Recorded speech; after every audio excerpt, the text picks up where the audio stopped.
Hello and welcome to Strive Dialogues.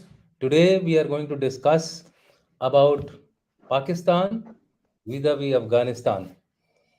यानी कि पाकिस्तान की हालत किस तरह की है और उस हालत की वजह से क्या अफगानिस्तान का नक्शा बदल रहा है। अभी तक हम बात करते थे कि पाकिस्तान का नक्शा बदल रहा है। मुझे लगता है कि अफगानिस्तान का नक्शा बदलने वाला है। दुरानी एम्पायर शायद दोबारा वापस आने वाली है। जिनको नहीं पता है, ये आप लोगों को जानकारी देता हूँ कि दुरानी डायनेस्टी थी, उन्होंने अफगानिस्तान को इस शेप में बनाया था और उनकी जो एम्पायर थी, जैसा मैंने फ्लायर दिखाया है, तकरीबन उस शेप की थी। तो इसको डिस्कस करने के लिए हमारे साथ हैं, we have with us major general Arvind Bhatia. He is a close friend of mine, my colleague, my associate. हम हमारा काफ़ी पुराना रिश्ता है, हम एक साथ सर्विस भी किए हैं। और सबसे जो ज़रूरी बात है, इनकी एक इन्फेंट्री ऑफिसर हैं, कुमाऊँ रेजिमेंट के हैं, बड़े जोशीले आदमी हैं। ये जब अपने ट्रूप्स को लीड करते थे तो मैं देखता था इनको कि इनका जोश जो था वो सातवें आसमान पे रहता था। तो हमें उम्मीद है कि आज की जो हमारी चर्चा होगी और डिस्कशन होगा, that will also be something of that nature. Welcome to the show Arvind. Thank you, sir. Thank you. Kind of you. सो उससे जो बड़ी बात तो मैं बताना चाहता हूँ वो ये है कि ये पाकिस्तान में डीए थे, यानी कि डिफेंस अटैचे थे, तो इनके पास ऑन ग्राउंड एक्सपीरियंस है पाकिस्तान का, उस इलाके का, वहाँ के लोगों का। तो उसके ऊपर भी हम इनसे जानकारी लेंगे ताकि हमको पता तो चले। देखिए, दुश्मन के बारे में जानना उतना ही जरूरी है जि, जितना जितना कि हमको अपने बारे में जानना है। वो बोलते हैं know your enemy, know yourself, then only you win the battle. ये पुरानी कहावत है। तो शुरू करते हैं आज का डायलॉग हम। और जनरल अरविंद से पूछते हैं हम पहला सवाल, वो ये है कि आप अपना जो पाकिस्तान का जो एक्सपीरियंस था फ्रॉम मिलिट्री पर्सपेक्टिव, एक तो सिविलियन पर्सपेक्टिव होता है, लेकिन आप वहाँ पे एक डिफेंस अटैचे थे, तो उस पर्सपेक्टिव से आपका क्या एक्सपीरियंस है पाकिस्तान का, वहाँ के लोगों का, वहाँ के लोगों के बिहेवियर का, वहाँ की आर्मी के बिहेवियर का? इसके ऊपर थोड़ा रोशनी डालें, फिर हम आगे चलते हैं।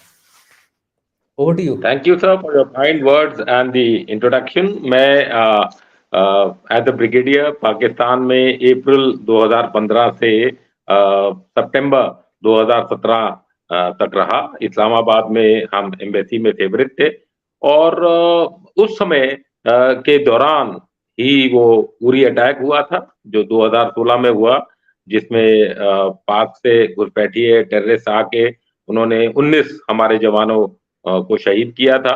और उसके बाद रिजल्टेंट जो हमने जो सर्जिकल स्ट्राइक्स की वो भी उसी टाइम हुई थी जब मैं इस्लामाबाद में था। तो मैंने जो उनका रिएक्शन था और जो उनका वहां पर बिहेवियर था, पैटर्न था, उसको बड़े क्लोजली देखा था। इनफैक्ट मेरे को याद है कि एक पार्टी में आफ्टर दी सर्जिकल स्ट्राइक्स पाक के डीजीएमओ मेरे पास आए और उन्होंने मेरे से पूछा था कि सर, क्योंकि उस समय वो हमसे जूनियर थे, कि सर आपका ये सर्जिकल स्ट्राइक के बारे में क्या विचार है और क्या व्यूज हैं। तो जो मैंने उनको बताना था बताया, लेकिन उसके बाद उन्होंने ये बोला कि सर आपने एक बहुत अच्छी हॉलीवुड की स्टोरी बॉलीवुड टाइप में अंदाज में हमें सुनाई, और ये जो आपकी जो स्टोरी है ये असल में यहाँ पर कुछ नहीं ऐसा हुआ था।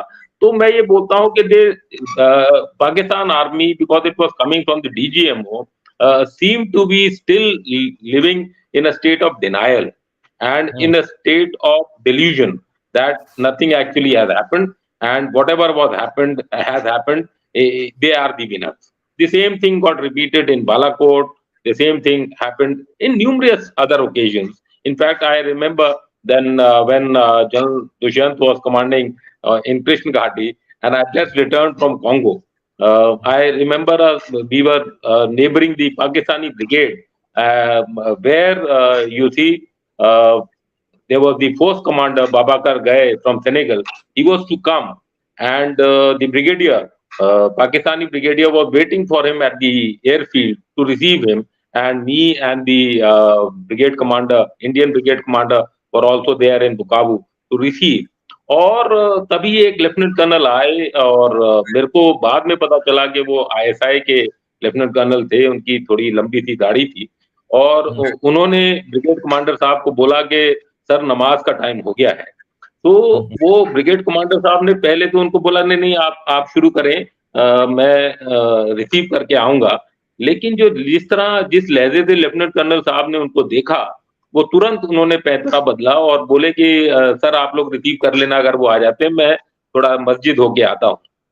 So what I felt was that he may be the brigade commander, but these strings were being held by the ISI or that psychological kind of a master who was a lieutenant colonel and posted to look at the officers of the Pakistan army who were posted there. So just to draw an analogy, you see, we and Indian army and Pakistan army were the same. The DNA was the same. We were all professional, apolitical, secular, but somewhere along the way they lost their track, and this track became more, I would say, steeped in religion, and I would say in a kind of a radical kind of a approach towards a perpetual external conflict with India. Somewhere during the Zia time it got more pronounced. You see, one must realize that if you look at the history of Pakistan, that Pakistan had no ideological depth. The army had to fill the political vacuum which was left by Jinnah. And you see, there were unscrupulous politicians, there were corrupt landlords who were wanting to just, you see, impose their will on the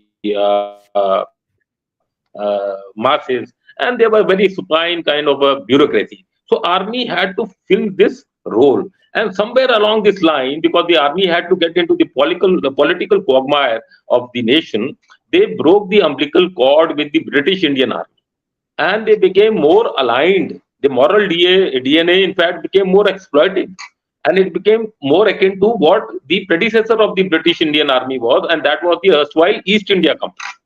You see, it also started craving for its Arabic roots, abhorring its actual subcontinental roots, and get what it craved for. So it got what it craved for. It got a mindset of the Arabian medieval kind of a mindset, and it got the greed of the East Indian Company. And that is how you see all these businesses and all that. They have a pie in every finger, the finger in every pie of the economy of Pakistan. It also shunned the original motto which it had: unity, faith, and discipline, and adopted a very Wahhabi kind of a thing for themselves, and that was faith, piety, and holy war in the name of Allah. So that is what slowly you found the radicalization of the Pak army commenced, and that is what one could see when I was visible there. That the size of their Daddy. kind of beard had gone up, the dress pattern had changed. They were more fond of, most of them had started growing beard and that kind of a thing. They were also very scared of the masses even that time. I didn't, you see Indian army very proudly puts behind the car army or Indian defense forces or air force, the navy. No one could afford. Once I asked an officer, why you don't put army and all that, he said, sir, we'll be shot at if we put this kind of thing, even in a place like Islamabad. So one found that the mindset, the jihadi element became the cornerstone of the Pak philosophy, and it was evident in the way they conducted themselves. However, when I spoke to their masses, the rank and file, the ISI who used to tail us would wear a Patani dress, and I would know him. And one day I was having sugarcane juice, and he was sitting on a motorcycle just behind me. So I told my civil servant that go and offer him also a ganne ka glass, गन्ने का juice का glass. तो वो motorcycle में बैठा था, तो वो घबरा सा गया कि जब वो मेरा सर्वेंट उसके पास भी एक गन्ने का रस लेके गया. So he jumped from his motorcycle and he went to the गन्ने वाला जो रस निकाल रहा था, और उसको he gave a 500 rupee note and he said कि साहब से पैसे मत लेना. So he said कि साहब हमारे गेस्ट हैं. So that is what a havaldar of the ISI told the sugarcane vendor. But then I called him. I said, आपकी क्या रैंक है? He said, साहब मैं हवलदार हूँ. मैं कहा मेरी क्या रैंक है? बोलता साहब आप ब्रिगेडियर है. I said सीनियर कौन है? बोलता आप. मैं कहा पैसे कौन देगा? He said आप. And that is how I gave money. So if you met the rank and file, they were aligned. They respected the rank. They respected the profession of arms. They were very humble. They were respectful. But as you became senior, there was this kind of that hatred which was there for the country became very evident. Also, you see, I had very woolly ideas when I got selected for Pakistan, that at least we should. My father was born there in Bera village of Sargodha district. My mother was born in Jhelum. My grandfather was in the that time Indian the undivided army and opted for the Indian army and came this side. So you see, I wanted to go to my village where my father was born, but the ISI wouldn't agree. I used to cross the village from about 10 kilometers distance when I was traveling on the M2 highway, but I couldn't go to the expressway. I couldn't go to the village. And one day, the brigadier of the ISI, who was the protocol brigadier, he said, "Sir, unofficially you go, we will do nothing about it." And I said, "Come on, I have a heart. As a brigadier of the Indian Army, you think I'll do anything unofficial in Pakistan?" So you see, one-to-one relationship was quite akin. We have the same kind of features, we have the same kind of a lifestyle. They are a little more pronounced in their non-vegetarian kind of a food profile, while we are a little more on the vegetarian side. But the That fact is that the quality of life, the way of living, the thought process, it was all very similar. But the similarity ends there. Deep down, you scratch the surface, there is a live hatred for this nation. That hatred, which has been slowly propagated over a period of 70, 75 years, it has manifested in that there is a point of no return. Now, anyone thinking that we can be good neighbors is I feel, is living in kind of a dream world. There is nothing which we can have to get back to that Akhand Bharat status or something like that. What we need to do is put them in place. We don't talk about them. We don't discuss them. They are too puny for us now, and that is the place they should be. No trade, no people to people contact, no aman ki asha. Nothing will do, because they will take these gestures as a sign of weakness, and we must yes, desist from these kind of these kind of things. Because there was a time when I would go to the ambassador in Islamabad, and I'd ask him, "Sir, is the Indian army only fighting Pakistan?" While we invite their ghazal singers, while we invite their Mahira Khan to come and act against Shah Rukh Khan, तो movie भी चल रही है, उनके पाक commentators भी आ रहे हैं, आईपीएल में भी हंसी मजाक हो रहा है, ट्रेड भी हो रहा है, अमन की आशा भी हो रही है, और फिर वो आके अटेम्प्ट भी कर रहे हैं कि हमारे सर काट लें.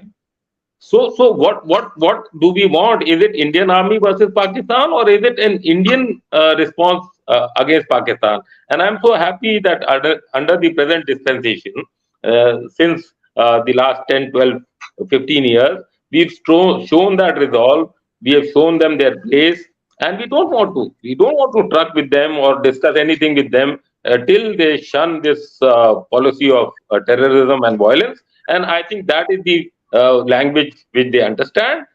Or track 2 diplomacy, 2.5 diplomacy, all that may continue, may continue. But the fact is, the government stance should be very firm, that we will only talk to you when you shun violence, when you shun terrorism. And that is what were the lessons which I learned there. That is what I learned when we could have our kind of a visit to Punjab Sahib. They were radicalizing the Sikhs who were going from here in Jathas to Punjab Sahib and all those Gurdwaras. They were inviting these KCF guys from Canada to give very, very inflammatory speeches, the posters and all. I made a very comprehensive report, and we sent it through the ambassador. Must have gone to the past to be, and we had recommended that stop sending all these jathas, because most of them get radicalized while they are visiting these places of religion. And I was happy that for the next 3-4 years these jathas were purposely stopped, and now things are much better. So of course, now a Kartarpur corridor has also opened, so now there is open. also avenue for Indian tourists and religious minded Sikhs to go and see where Guru Nanak ji spent a long time. So Yeah. that was I meandered through what my impressions of Pakistan were. But I would say Okay. that the people want peace. People want roti, kapda, makan, peace. That, But what is not being available, and if you look at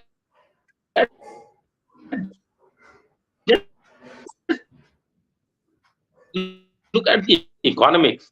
You see, during my I would say the inflation was same of 19. The inflation was around 8.7. But last 2 3 years, that the inflation has jumped to is it? 37%, 30%, 26% for last month, and that clearly shows Correct. that since the time the US has got out of Afghanistan, Pakistan's economy used to survive on what money they were getting, whether it was transit money, whether it was allowing them to use their bases or something, whatever. So, whenever there was conflict in this part of the world, in Southeast Asia, Afghanistan, primarily, essentially, or global war on terror, Pakistan's economy shot up. But when these kind of things, when they stopped getting American money, dollar, the Pakistan economy has gone down because there is nothing which is working in Pakistan. The electricity outages are 10 to 12 hours in Islamabad itself. Forget about the rest Correct. of the nation, where it is up to 22 hours. So you see, and if you look at the electricity production, it is just about 37,000 megawatts, which translates to about 37 gigawatts. That is their Correct. capacity. But the fact is, and compare that to India, we almost have 500, 482 or 487 gigawatts capacity. It is not only 10 times, 12, 13 times of Pakistan. But that apart, 37,000 megawatts, 50% of it is lost in the transmission or in power thefts. And also, you would have just heard that most of the people have stopped giving the electricity bills because the IMF has put a precondition that you increase the tariff, and the tariffs have been raised so high that no common man can give this electricity bill. So this, whatever the facility of electricity is there, it is going to drastically go down in times to come. So I talked of Okay. inflation, I talked of electricity generation. I also would like to say that see their forex reserves. Forex reserves are precariously in I would say would be in single figures. 12.3 the official data says if you look at the website, 12.3 billion US dollars compared to almost 600 of ours. So Pakistan is almost at the I would say the edge to fall into an abyss, and that abyss is that it is a failed state, or it could just disintegrate. But that is where the role of the Pakistan army comes, and that as we go ahead, we'll talk of failed state, yes, but will it disintegrate? Will it continue? Okay. I think there is some. You see, last Yeah. 50 years, Pakistan has sold its soul to the US. There is some buffering which is Yeah. happening, sir. But I think we are back Yeah. online. Yeah. So What I'm trying to we'll say is, take sir, it. that last We'll take the discussion forward, sir. Arvind, what we will do is, can you hear me? Okay. So what you have basically highlighted is that Pakistan का जो army I था can वो hear you. जो पाकिस्तान की जो army थी वो British से ईस्ट इंडिया की जो रीतो रिवाज थे, कल्चर था, उसकी तरफ चला गया, अरेबिक रूट्स की तरफ चला गया, सिमिलैरिटी लेकिन वहाँ खत्म हो गई। उसके बाद जहाँ तक उसका इंडिया पाकिस्तान का आपस में जो रिलेशन है, वो सरफेस पे तो काफी पोलाइट है, but below the surface they hate us like, I mean they hate their जानी दुश्मन जिसको बोलते हैं ना, जानी दुश्मन से भी अगर कोई ज्यादा कोई कोई स्टैंडर्ड है, तो उस लेवल तक वो हेट करते हैं हमको। और इसलिए उनका जो सर्वाइवल भी है वो अधिकतर मैंने देखा है 3 चीज़ों पे डिपेंड करता है। कॉन्फ्लिक्ट या तो होना चाहिए कोई वहाँ पे, ताकि उनको भीख मिले, you know, that is another big thing. So my next question to you is, what is happening to Pakistan army? पहले लोग बोलते थे कि पाकिस्तान आर्मी जो है वो पाकिस्तान को एक स्टेबिलिटी देती है। मैं आज छोटे से एक एग्जांपल से इस बात को खत्म करूंगा। मेरे साथ एक मेजर था, वो कोर्स कर रहा था। मैंने उससे पूछा कि आप लोग क्यों ये बार-बार इतना पॉलिटिकल इंटरफेरेंस करते हो? मैंने कहा मेजर है, इसका व्यू देखता हूँ। सीनियर ऑफिसर से तो मैंने एक और कमांडर से भी पूछा उनके। वो हमारे से उनका अमेरिका में मिलाप हुआ था। वो आए थे किसी प्रेजेंटेशन देने। अमेरिकन गवर्नमेंट को बताने आए थे कि हम आपका $6 बिलियन सही-सही इस्तेमाल कर रहे हैं। उसके लिए आए थे, उनकी ग्रिलिंग हो रही थी। जैसे सेकंड लेफ्टिनेंट की ग्रिलिंग नहीं होती है, उस तरह से पेंटागन जो था, वो कोर कमांडर साहब की ग्रिलिंग कर रहा था। वो पेशावर के कोर कमांडर थे, उसमें 12 कोर होती थी। उनका नाम था जनरल जावेद नाम था। एनीवे, मैंने इस मेजर से पूछा, तो उसने बोला कि सर, पाकिस्तान जो है डेमोक्रेसी के लिए तैयार नहीं है। और ये मैं 2008 की बात कर रहा हूँ। तैयार नहीं है। पाकिस्तान की पब्लिक में इतनी समझ नहीं है। इसलिए आर्मी जो अपने आप को, हम लोग मानते हैं कि हम लोग एक प्रोसेस के थ्रू ऊपर आए हैं, हमारे दिमाग की पूरी वो की गई है, उसके बाद हमको इस सिंहासन या व्हाटएवर यू वांट टू से, जिस पोजीशन पे लाया गया है, इसलिए हम चाहते हैं कि हम एक्टिव इंटरफेरेंस करें। तो अगर एक मेजर ऐसा कर रहा है, तो आप समझ सकते हैं कि कितना डीप रूटेड है पॉलिटिकल इंटरफेरेंस पाकिस्तान आर्मी का उनके इंटरनल पॉलिटी में या इंटरनल पॉलिटिक्स में। अब मैं अगला क्वेश्चन है, क्या पाकिस्तान आर्मी जो करंट हालत है, वो क्या कहीं 2-3 हिस्सों में तो नहीं बट गई है? एक प्रो एसआई टाइप विंग हो गई है, एक प्रो पश्तूनिस्तान विंग हो गई है, या फिर एक प्रो पंजाबी विंग हो गई है? इस तरह का कुछ आपको नजर आ रहा है आपके रिसर्च और स्टडी से? Can you see something like this? Yes, certainly, sir. What has happened is that you are aware that 50% of the Pakistan's existence it has been army rule. There has been Field Marshal Ayub Khan, there has been General Ziaul Haq, then there was Musharraf. But then, Yeah, if yeah. you see that the top leadership of the army also has progressively lost that sheen or that kind of a leadership quality which was evident in these kind of generals, because they were western educated, they had western beliefs, they used to enjoy their glass of whiskey in the evening, they had a world view. But this, the present crop, which is very increasingly becoming evident, because they are not given those that kind of a exposure to go to USA or UK or France or any of these developed countries. The courses which they used to attend, which were in hundreds, has petered down to 5 or 10 to these Western nations. They are increasingly sending more officers to Turkey, to Greece, to Correct. China, to North Korea also, so Russia. So these kind of places, the entire kind of a mindset and the worldview of the army has got stunted. The second Okay. issue is that, like the Indian Army, earlier the cream or the higher strata of society, which like we precluded when I was in IMA, and General Manak Shah, Field Marshal Manak Shah once told me, okay, earlier you see those who used to join the army, we used to presuppose that they are gentlemen, and we made officers out of them. So, an officer and a gentleman came.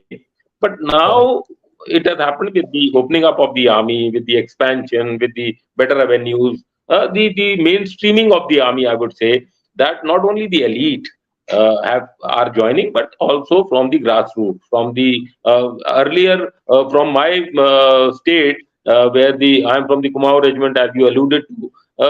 Only the boys used to join as Jawans, but now you will see that there is a sizable percentage of officers coming in from Uttarakhand, a sizable Correct. percentage of officers coming from Assam and other these kind of northeastern states. So the states which were not well represented amongst the officer cadre have opened up for the Indian Army, and the same thing has happened in Pakistan to a much larger degree. They are, Mhm. because the education system is much more, I would say, maligned in Pakistan. There are hardly any public schools. There are hardly any convents which are running. They are all being taught in the local government schools. They are all, some of them are coming out of madrasas. So that little class, that little culture, the little worldview, the kind of moderation which would happen to your view when you go out and see other armies and other professional, interact with other professional officers, has gone down drastically. And that I realized evidently, that when I spoke to anyone brigadier and above, they were able to talk to you in good English, and they had those, that kind of a requisite manner. But when we talk to the rank and file or the officers major than below, they would, after the second sentence, start faltering to talk in English, and they would want to switch to a kind of a Punjabi, Urdu or something, when they were being spoken to. So all that has affected. Also, I want to bring to you attention that after Musharraf's debacle in 2008, a conscious effort was made by the army, which had its roots in the Kiani doctrine. They said, rather Mhm. than being kings, let us be king makers. And if we are Okay. the kingmakers, then we have less accountability, and we have still retained full power because we are the deep state. We hold all the strings, whether it is the foreign policy, whether it be economic policy, whether it will be the finances, or the money to be given to the army, and or occupation of land or control of land, all that. So they said this is the best thing to do.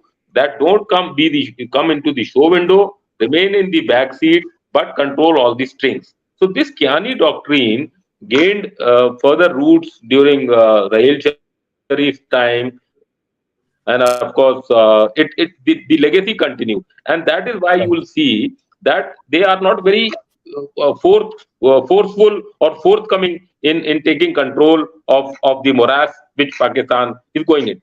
The second thing which you had indicated was, sir, that the division has happened. In any case, it was a Punjabi dominated army. Even if the rank and file would come from, there was a Baluch regiment, there is a Frontier Force regiment, then there are the Rangers. But the fact is that the control was with the Punjabis. That control slowly has started ebbing.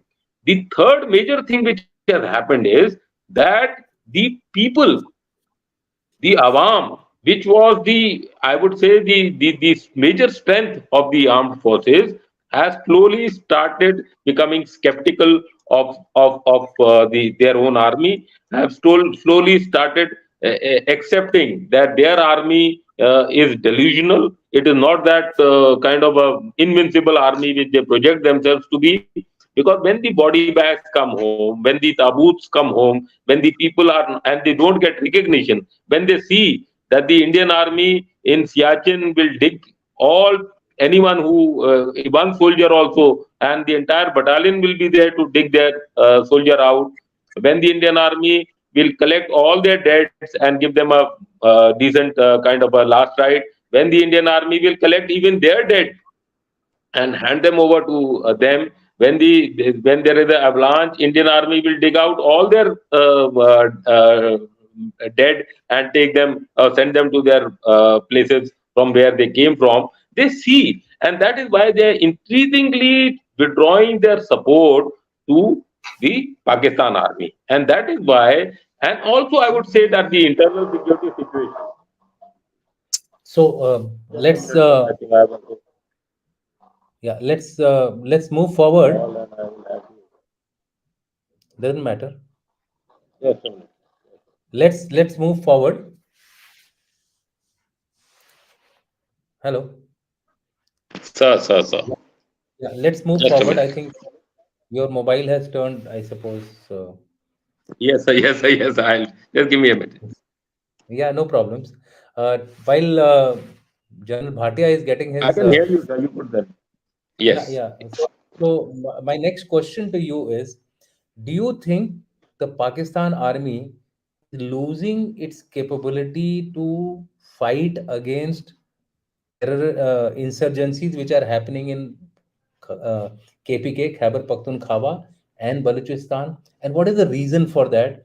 Because of which now Afghan Taliban is now getting more and more dictatorial over Pakistan. So this will be our last question, and then we'll move on to the audience, because this is the main thing. Why Sir, is Afghanistan now yes, not listening to Pakistan, despite the fact that they were the ones who created them? I agree with you, sir. Pakistan army is a rentier army. They would Mm-hmm. rent their services, they will rent their training, they would rent their resources, they'll rent their weapons to anyone who's the highest bidder. In this case, it was America when they were fighting the anti-communist kind of a regime when the Soviets had invaded Afghanistan, but they turned against US themselves. Till, of course, the global war on terror started in 2001, and since then they started playing a dual game. Everyone knew, Americans also knew, but they still sided with uh, Pakistan because of two reasons. One was, okay, someone is trying desperately to get in touch with me. I'll just, Yeah. I'm Okay. busy with the lecture. Okay. Somebody is trying to jam you, I think. No, Okay. he's trying to jam me. Someone was trying to. I had asked for some hotel reservation. He is trying to get onto that. I'll just Okay. come back to you. Okay. Okay. I think yes. So Okay, I think till the time the general gets back, somebody is troubling him on the telephone. Basic जो बात हम इस समय कर रहे थे वो ये थे कि पाकिस्तान आर्मी की कैपेबिलिटी पे शक आने लग गया है अब, क्योंकि इतना professional army. this dual game of Pakistan, you see, Americans always found the Pak generals more amenable to listening to them than they could deal with the civilians. That was for true because the diplomacy or the war tourism which the Pak generals used to lay out for the Americans was always much more acceptable to them because the Indian army was always putting the I would say the democratic or the government ahead when it came to talks with the Americans. While there, the talks are with the generals and the war tourism, the kind of looking after the visits to the GHQ, the visit to the ISI headquarters, the visits to the Rangers headquarters in that fort, which is in Peshawar, all that enamored the British, the US. So they found it much amenable to discuss things with the Pak army than with the civilians. The second issue was that mortal threat which they always felt that Pakistan's nukes will fall into the hands of the terrorists if we turn the screws too much on Pakistan. Now all that slowly started changing as they realized that they were the ones who were shielding Osama. They were the ones who are weaponizing the Taliban. They were the ones who are playing a double game. They are. In fact, it is very true that the Taliban could never come back to power in Afghanistan had it not been the support, the recruitment drive, the kind of I would say the spaces given to them along the Tora Bora mountains or in Fata region or the other parts of KPK, whether it be North Waziristan or South Waziristan, by Pakistan. But now that the Taliban has gained power in Afghanistan, Pakistan, rather than taking them or considering them as equals, are wanting to control them. And that is where the problem is. Traditionally, also, sir, then when the Pashtuns are there, or Afghanistan. It was in the 1940s that the Afghanis told the Brits that this Pashtunish area, which is comprising of parts of northern Afghanistan, southwestern Afghanistan, and southern Afghanistan, plus the almost the whole of KPK and North Baluchistan, that map which you were initially showing, which is south of the Amur River, going up to the west of the Indus, taking the whole of that Iranian plateau, that is from the southern slopes of the Hindu Kush mountains and coming into the hills which are fed by the Indus River. This entire portion which you said, they told the Brits in the early 1940s that please give us, that is the Kabul Pashtun tribes, the options of either merging with Afghanistan or becoming independent. They never even talked of Pakistan. They did not accept Pakistan when the Durand line was created. This 1270 kilometers of line, it was only in 1976 when they officially recognized it as an IV. But the fact is that they are very, when they talk of the movement of their locals, of their Pashtuns, they consider this Durand line just to be an imaginary line. Increasingly, 2015-16 onwards, Pakistan started fencing these lines. And what their concept was of fencing was something akin to what we have done, but it was more of a show. It was much huge in size. It was also well lit. It didn't have that kind of a width because they were not expecting that kind of a send terrorists into Kashmir, what they are doing to us. But they made a long kind of a fence along this Durand line, and they had these pickets, these mini forts, mud forts created every 20 to 30 kilometers, which they wanted to house their company level pickets, and they would want to patrol this area. The fact remains that though Pakistan and Afghanistan have 8 major trade crossing points, which starts from, if I just name them from north to south, we would have the trade, just a minute, the trade which happens. If we go from the official thing, there are 6 in KPK and there are 2 in Baluchistan. Starting from the north, sir, Angur Adda, Gulam Khan, Kharlachi, Torkham, Arandu, Bin Shahi, and Badini and Chaman in Baluchistan. Torkham and Chaman are the most important ones because the national highway, in one case National Highway 25 and in one case National Highway 5 go through them. And of course, there's that traditional route of that Khyber Pass which joined Afghanistan and Pakistan. So Afghanistan did not agree to this area becoming part of Pakistan. In fact, even Pakistan, that is one of the main, in fact, demands of TTP also, that they want the FATA region to be taken, become distinct, that is the federally administered tribal areas, which are the, I would say, the western part of KPK, of the province as of now, to de-link again. And that pre-2018 kind of that constitutional amendment 25, which created KPK and merged FATA with KPK as one province, that to be rescinded. That is one of their firm demands. The second demand, of course, is to have a kind of a Sharia law, a more kind of a radicalized and strict version of Sharia law for the whole of Pakistan. So they are not going to go back from that kind of a claim line. But let's talk of KPK.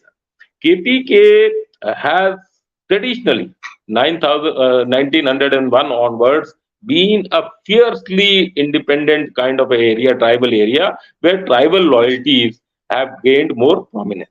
Now, sir, if you look at the universal kind of a conduct of these Pashtuns, which are about 78.6% of this KPK, is where the Pashtuni language is spoken. There are 4 high value components of their code of conduct are Nang, which is honor; of Badal means revenge, sir; of Melmastia is hospitality; and Nanavata, which is rights to refuge, to seek refuge. Now, if these were the 4 kind of, and that honor code is very, very strictly followed. So they don't want to agree to any kind of a democratic setup or the writ of the Pakistan army there. There also, you would have seen, sir, that 2011 onwards, when US tightened the screws, and they were also 2001 onwards, not 11 onwards, when they were moving up north towards Tora Bora mountains after the 9/11 thing, and they launched their own operation. Then Pakistan was forced to launch Op Al Madan. Now they launched this Al Madan to preclude USA from entering their territory.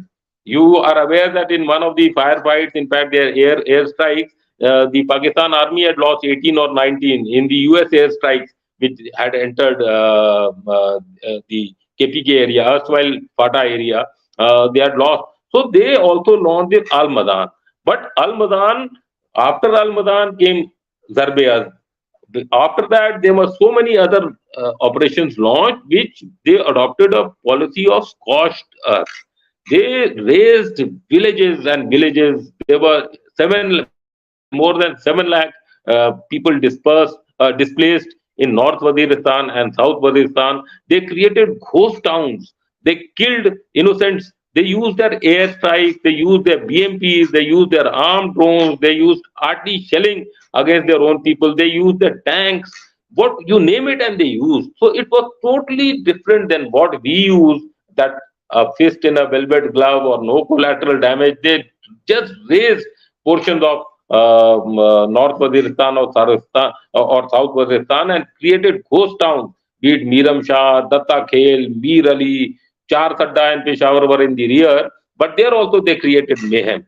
And then I am aware, I have seen pictures in 2014, 2015, they took the US as officers as part of a kind of a war tourism and showed how they have got model villages created in these areas. And when someone opened one of the windows, there was a blank wall of mud, and thus the windows and the doors and hugely and very nicely made outer facade. And behind that, there was nothing. There was only brickwork and this kind of a thing. And they were trying to show these as model villages and houses created for the internally displaced people who are to go back. Also, one would see, sir, lately, I think 3rd of October, the Prime Minister Kakkad had made an announcement because they were wanting to pressurize the Taliban of Afghanistan to rein in the TTP, which they were not successful. So they wanted to send back these 4 million Afghan refugees. Now, if you look at the composition of these 4 million Afghan refugees, 15 lakh of them were already in Patas, that area. Almost 15 to 20 lakh of them were in Karachi. If I just give you a figure, sir, that major influx of these Afghan refugees came in 3 tranches, sir. One came in 1979 when the Russians invaded. Second came in 1996 when the Taliban came to power for the first time there. And then the third big tranche came in 2021 when the US and the NATO forces withdrew. So 1.7 million of this are undocumented or illegal. 1.4 million are registered via proof of residence. And there are about 8 million registered under the Afghan citizen card. Now, these people have been told to go back. If you hear the statements made by the Taliban, the Supreme Commander, their Prime Minister, their Defense Secretary, Defense Minister Haqqani, all of them are condemning and they are saying it is un-Islamic, it cannot be done and it should not be done, or Pakistan should face the consequences. So what is happening is there has been a sharp uptick in the attacks which has happened on the army. To the extent, sir, the last, I would say the 9 months of 2023, Pakistan army has lost 42 soldiers every month, which is happening, which is a kind of having a major toll in the army. It has soared by almost 79% from 23 Taliban taking over in 2021. It soared by 28 odd percent in 2022 and 79% in 2023. And sir, August, September, there have been 100 attacks, almost 100 attacks, and it all started in January. You would have seen a big attack happened in the police line mosque where they entered the police secretariat and they had a kind of suicide bombing where more than 100 casualties were there. So things are very, very bad happening, and similar things are happening with be it the Baluch Liberation Army, the Baluch Student Organization, or any other of the thing in Baluchistan. They can't get out of Quetta. They can't go out on convoys. Road openings are a failure. Road opening parties are only targeted, and it is absolutely mayhem in those areas. And also, there's a political vacuum. January, because Imran Khan wanted to put pressure on the central government, Shehbaz Sharif government, everyone resigned. The provincial government in KPK and also Punjab resigned. There are caretaker government, and caretaker government at best is caretakers. So things are really hotting up. Yesterday, you would have seen there was a major show in Gilgit-Baltistan where people are up in arms against the CPEC, against the utilization of their resources. In Azad, their Azad Kashmir and our Pakistan occupied Kashmir, people are up in arms. They are saying that Modi ko bulao, let's go towards Skardu, let's go towards Kargil, let's open those trade points with them. So there is absolute kind of a mayhem. But the saving grace is, of course, the China, and it is a huge country. But so if Soviet Union could disintegrate, then Pakistan disintegrating into three or four smaller, manageable provinces is not too difficult to fathom in the future. When we talk of countries, sir, it is not 10 years, 20 years. It may 50 years is safe to assume. So I definitely don't see the current map of Pakistan happening in 50 years. And the first thing which may happen is the Khyber Pakhtunkhwa getting into a kind of a loose kind of administrative unit of a greater Afghanistan, where the writ of the Taliban, there may be no changes in the government per se, or in the but the power or the law and order situation and the control would definitely could shift from the Pak army or its government towards Afghani Taliban. So that is what I see. And if the push comes to a shove, then wrapping up from the Kureta Valley or the Nikial Valley, that a little bit of that side movement could start, and Gilgit-Baltistan could be aligning itself with Eastern Ladakh without any kind of a physical kind of a war taking place. So I do see 40 to 50 years from now a very diminutive kind of a Pakistan coming up.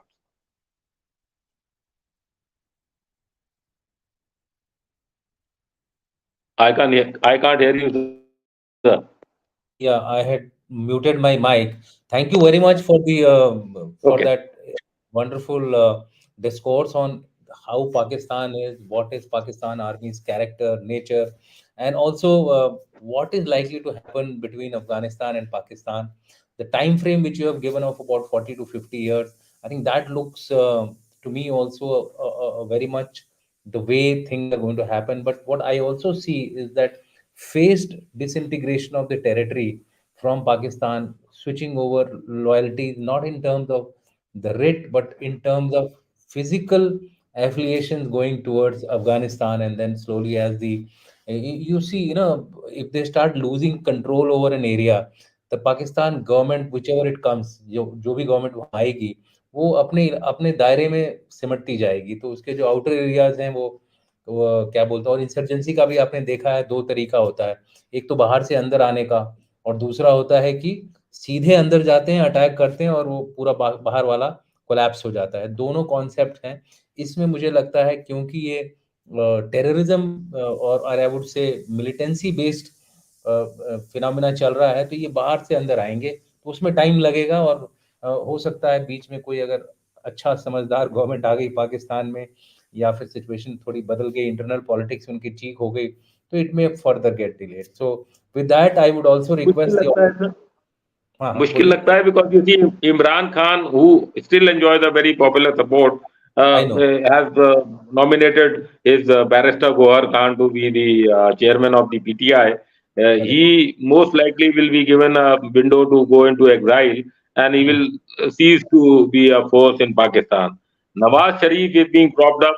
That 2017 में उन्होंने वो नवाज शरीफ को हम क्या नवाज शरीफ को हम क्या बोलें, वो बार बार के आजमाए हुए नुस्खे हैं, वो चौथी क्या बार. करेंगे। But the fact is, sir, for हाँ, Afghanistan to or greater Afghanistan to survive as a nation, it needs a port.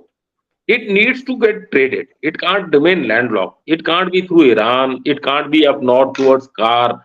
You see, it is not only KPK. Then part of Baluchistan also has to go away from this, and the entire Saraiki belt, because it needs water also. Well, it can't be deterred. Those portions of the Indus also have to go to this kind of a thing. So it may not get hold of Karachi, but there are many ports.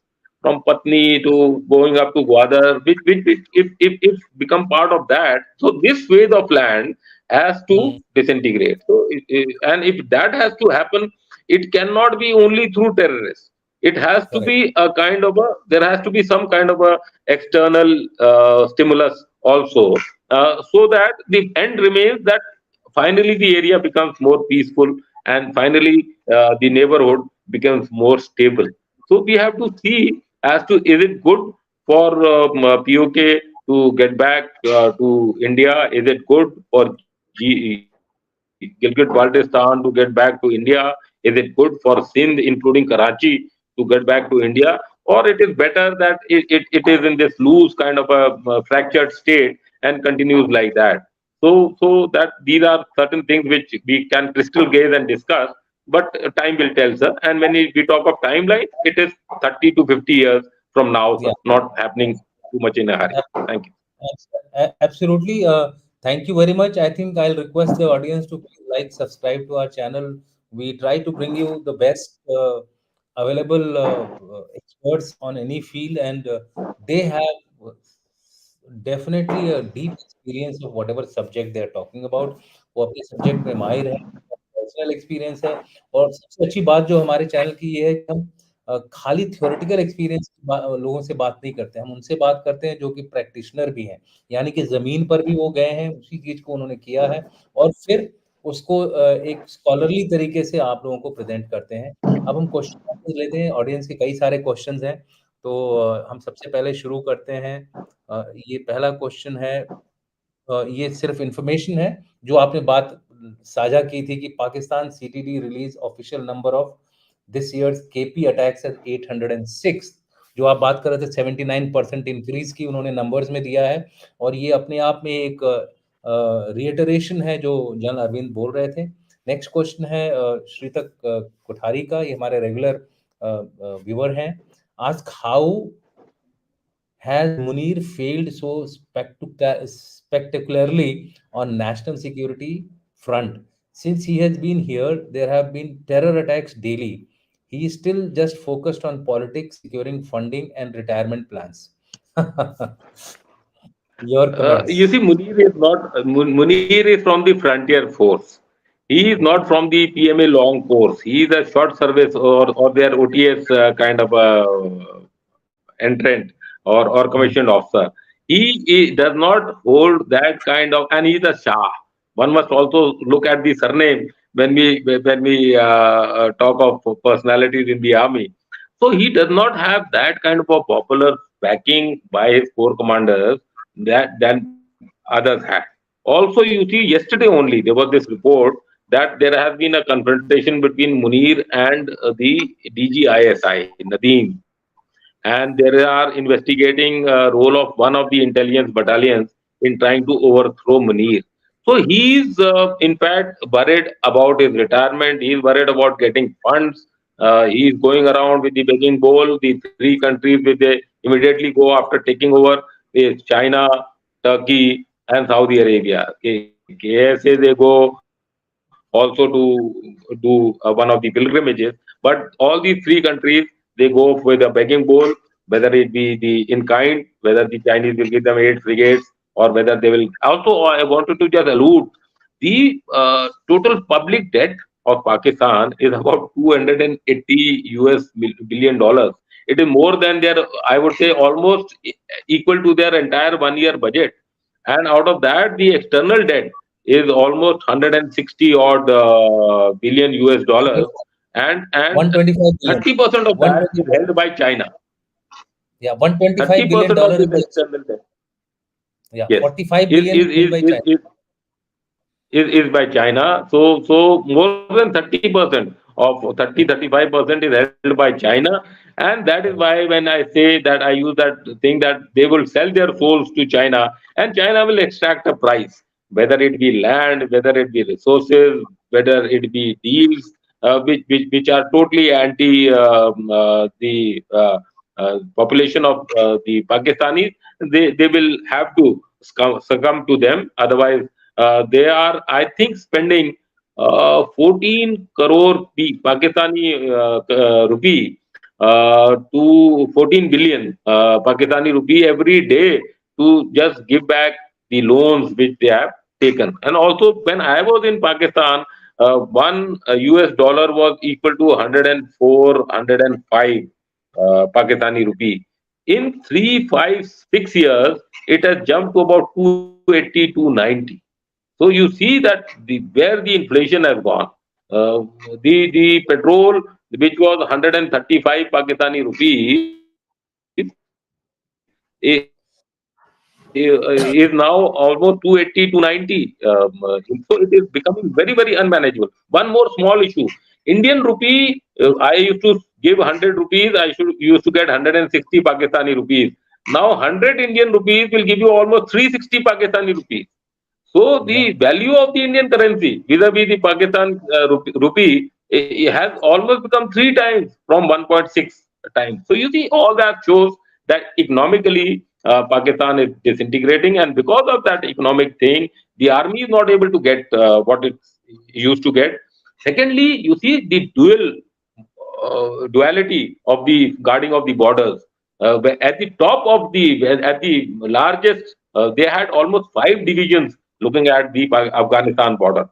5 divisions, 23 brigades, almost 77 infantry battalions. All that is taking, having a big kind of a effect on the army. The morale is down, the money is less, the equipment is not there, there's nothing happening in modernization, there's infighting happening, the support from US has failed, the Chinese equipment which is coming in is not the top of the shack or top class or that cutting edge technology, and all that is creating the problem for Munir, which the gentleman who was spectator has alluded to.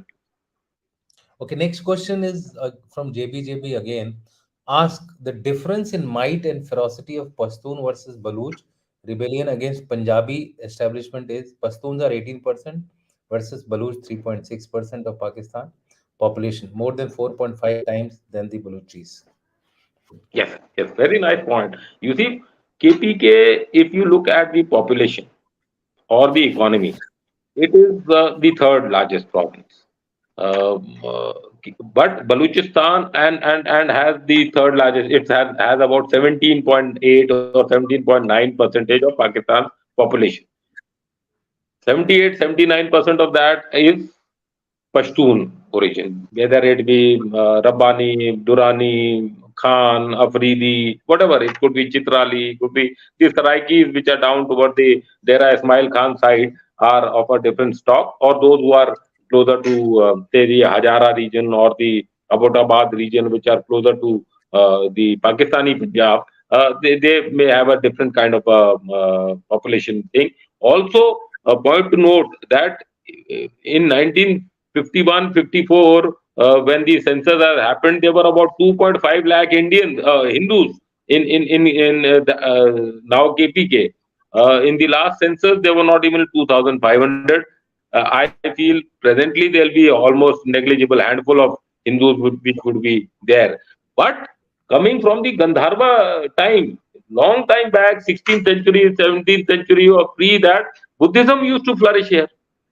Yeah, The capital of Gandhar was here. There are ruins of this Pushpa Kalavati or some place which was the capital of that Gandhar region.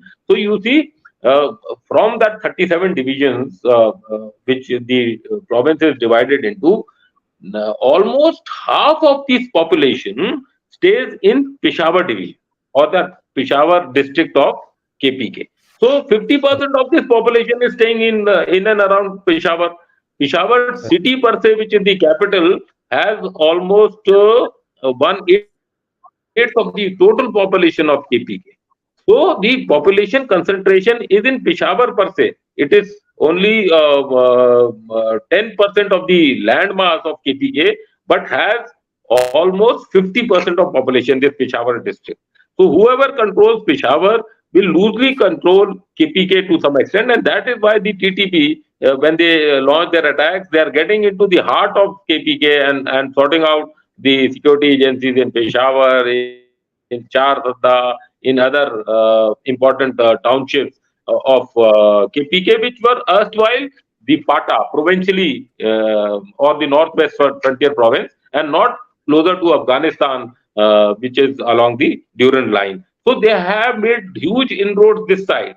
And compared to what you said, Baluchistan, which has much smaller population but greater Yeah, resources, KPK gives about 20% of the mining or that resources, mineral resources to Pakistan, while Baluchistan gives 70%. But correct. KPK gives about 80, 78 to 80% of the marble of Pakistan, and marble has a big kind of a flourishing industry. But the fact is, Correct. the gas is in Baluchistan, the ports are the port is with them, the land mass is with them, the minerals are with them, the ranges which they utilize for their training and all that are more towards Baluchistan. Their staff college is in Quetta. So if you look at that, Baluchistan has more resources, more land, proximity to Karachi, proximity to Sindh, along the lower part of the Indus, more developed where the lower part of the Indus is. But KPK has more Pashtuns. They are more fearsome. They are more aligned to the TTP and to Afghanistan. So there are a sizable amount of Pashtuns in North Baluchistan also, and that is why when we talk about Greater Pashtunistan, I said the force will have to be from both, and they will have to come down and take portions of Baluchistan also to form that greater Afghanistan, so that they also have the services of a port at some stage. Yeah, first, next, I would like to just thank Naman Sheikh for contributing 40 for a question. And he says even Haqqani has become anti-Pakistan, sides with the TTP, and he asks a question which is, "Sir, why do we forget Taliban killed top TB leaders in Pak prisons? Hence, their foot soldiers just waiting for orders to mount an attack on KPK and Fatah." He's referring to, Oh, they had Biradar and all. They were actually kept in the Pakistani prisons, and they did based on the American bidding. You see, इनके साथ तो problem है ना, दोनों तरफ game खेलते हैं, इधर का भी गेम खेलते हैं उधर। बाद में अमेरिका ने बोला बिरादर को छोड़ दो बिकॉज नेगोशिएशंस करनी है दोहा में, तो उन्होंने छोड़ दिया। So this is some kind of a game which Pakistan only can play and still survive. you, Okay. you see, they adopted this carrot and stick policy against Taliban, against TTPs. While they wanted to show the carrot that we will negotiate with you behind closed doors, of course, facilitated by Taliban or Taliban, and we will call for ceasefire and we'll do whatever it needs to do. While they were doing all this, they kept launching covert int-based operations deep into Afghanistan, and they Correct. were successful. They did kill one of their senior TTP leaders, that Khalid Khorasani, in Afghanistan. They once launched Hmm. an airstrike also recently into Afghanistan. So they were playing this carrot and stick kind of a policy, that we will throw you inside, and while we continue to talk with you. But you see, TTP is also no. You see, they have also grown over the period of time, and they've become very, very kind of a, now they have the support of the Afghani Taliban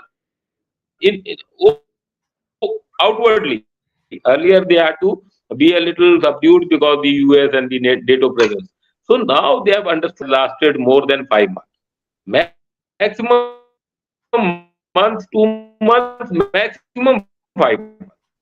So you see what they are doing also in KPK, in parts of Punjab also now, in Karachi. But also there are 2 more players in this game. One is IS Khorasan.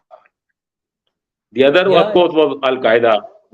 And the Yeah, third, which I am yeah, alluding that is to, are those unknown gunmen who are yeah. targeting There are some their there are you some see people who leaders. there's some people who call them as friends of India. Yes, of course, they have to be friends of India. And no, they are friends of the world. If a terrorist is being Correct. demolished or assassinated, then it is a global war against terrorism, and it's a zero tolerance zone. So they are not only friends of India, they are friends of the world. and this kind of radical elements have to be destroyed, and that is what made these terrorists also insecure in their own backyard. So the fact is that Taliban soldiers are waiting. They just need a kind of a push. That kind of a thing is they are already there. They have the weapons, they Correct. have the resources, they have the popular support. Whatever they need is already there. The money is coming now from the drugs because the US dole is $40 billion they got paid over a period of time, 2 decades. That has all started ebbing. But the money is has to be got from other means. So this is happening, but it will take some time, and definitely the boundaries to change will take much longer. Arvind, we are now overshot our time by about 5 minutes.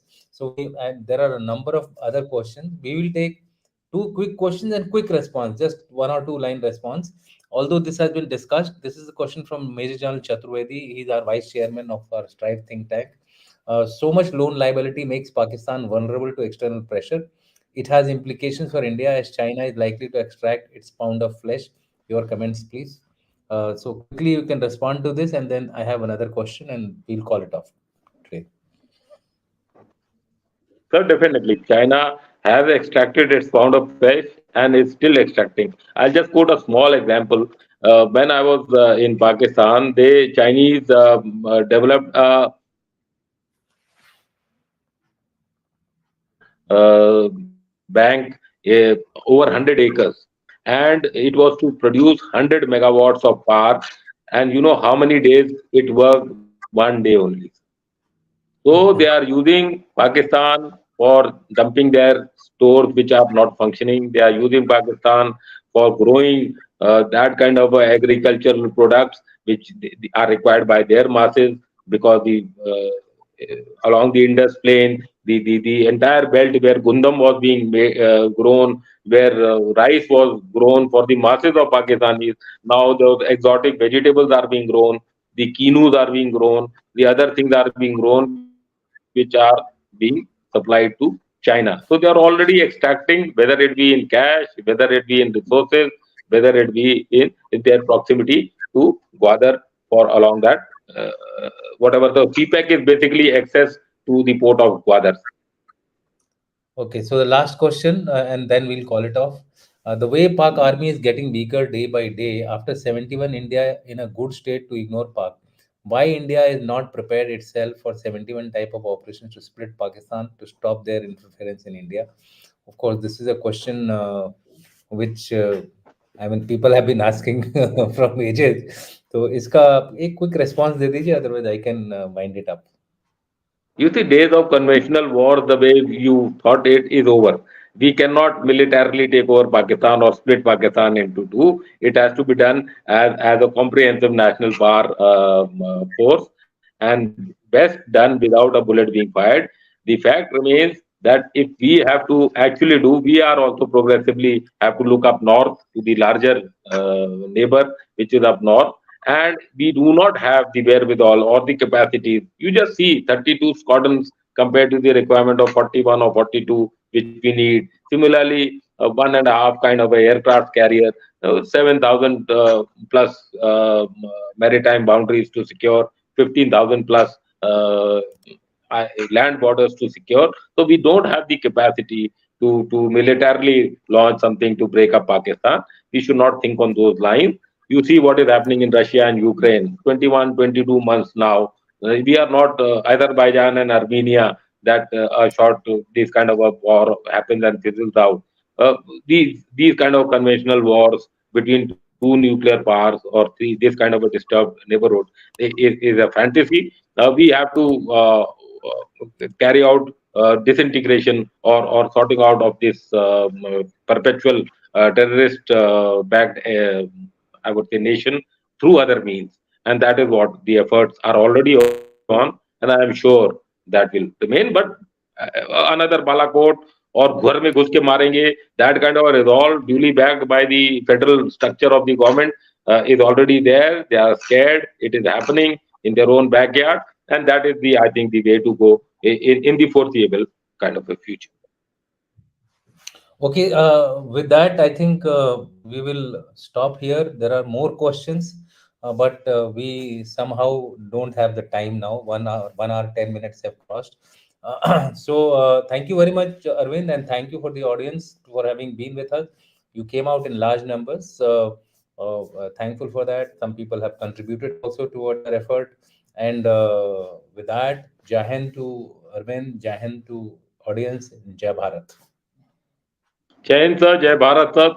It was great interacting with you, and thank you, audience, for the kind of very perceptible and perceptive kind of questions and certain kind of inputs which they have given, which have definitely enhanced my knowledge. And thank you, sir. You've always been a very, very respected and regarded senior of mine, sir. God bless you, sir. Thank you.